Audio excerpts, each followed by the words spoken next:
কি মন খারাপ? ছোট্ট একটি গল্প বলি, মন ভালো হয়ে যাবে।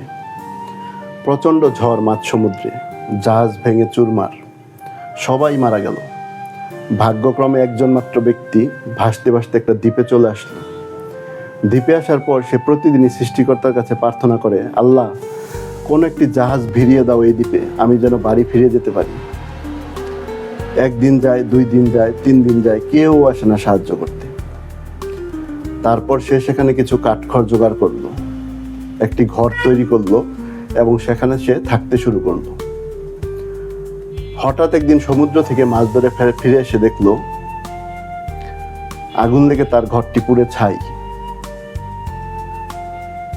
তখন সে সৃষ্টিকর্তার উপর বিলাপ করতে লাগলো, আমার থাকার মতো একটি মাত্র ঘর ছিল, আর সেটিও তুমি কেড়ে নিলে।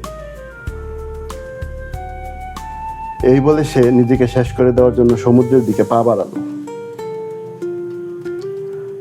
সমুদ্রের পানিতে ডুবিয়ে নিজেকে শেষ করে দেওয়ার প্রতিজ্ঞাবদ্ধ ব্যক্তিটি যখনই সমুদ্রের দিকে পা বাড়ালো, তখনই সে দেখতে পেল একজন নাবিক একটা জাহাজ নিয়ে তার দিকে এগিয়ে আসছে।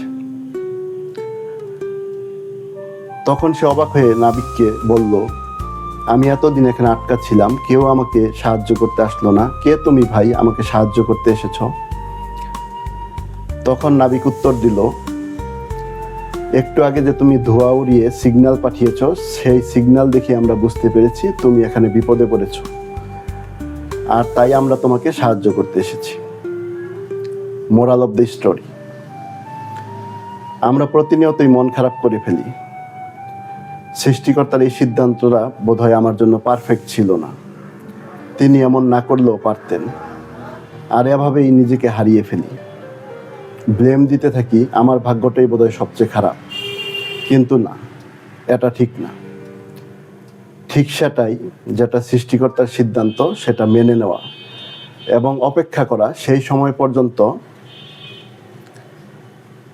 যখন আমার জন্য সেরা পুরস্কারটা অপেক্ষা করছে।